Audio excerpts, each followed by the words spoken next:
Buongiorno, io mi chiamo Silvio Sicca, sono nato a Torino nel 1934. Nardi Silvano, 19,839. Ciao Albertina, 90 anni ho. Giovanni Giuseppina, era il comune di Spresiano, Novadina di Spresiano. Facevo la ricamatrice, ho lavorato tanto. Restauratore di marmi e vecchi, sui ville vecchie di Treviso, sui Cese e sui campanili. A 18 anni ho lasciato la scuola e sono andato a fare il volontario in aeronautica perché mi piaceva volare.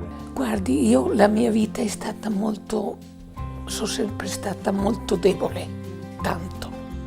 Il periodo che sono stato male in aeronautica era quando dormivamo sotto le tende e il ghiaccio freddo. Chissà, forse quello mi ha beccato un po' il cuore. Oggi è abbastanza bene, magari domani un'altra giornata più pesante, più così. È una roba che va a lunga, non è che si sia da un po' a domani. È il periodo, il tempo, mangia un po', mangia domani, polvere, e viene fuori così.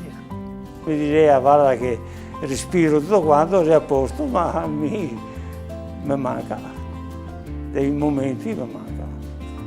Nel 2006, una sera, mi è venuto male qua. E cosa mi è venuto? Un ictus. Ma io non sapevo cos'era ictus.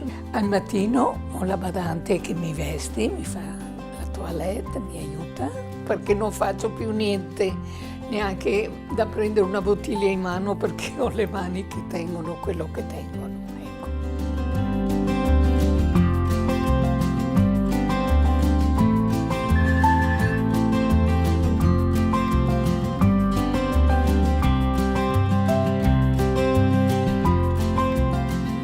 E dopo questo qua ormai è un anno che lo paro. 4 cose. La mattina quando si alza la badante la prima cosa che fa è che la pesa e la bilancia trasmette il segnale direttamente al telemedicina. Pressione arteriosa, Si metteva sul braccio e si schiacciava sul H2, quello era. elettrocardiogramma, È una cosa molto proprio, lo metti là, non pesa, non dà nessun fastidio, ecco. elettrocardiogramma e dopo E là veniva fuori l'ossigeno e il cuore, i battiti del cuore.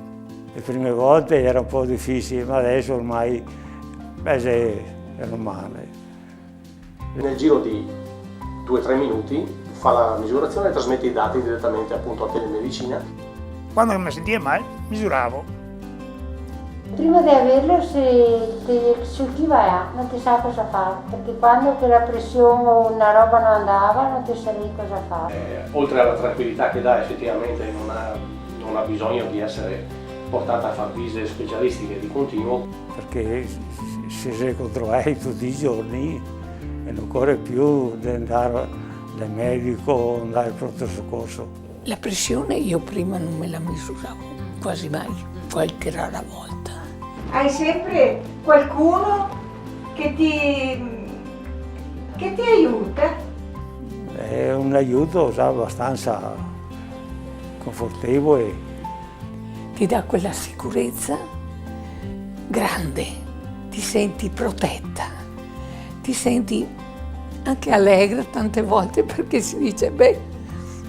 Ed è molto importante uno che sta male, secondo me. Anche per noi è un qualcosa che toglie dei pensieri notevoli. Ecco. Perché quando lui mi risponde se tutto a posto, mi sono già tranquilla. No, penso che sia utile. ti senti sicuro, ecco, ti senti sicuro che c'è qualcheduno, non sei in ospedale, ma sei a casa, ma c'è qualcheduno che è pronta. Controllata al massimo, che non posso chiedere nient'altro.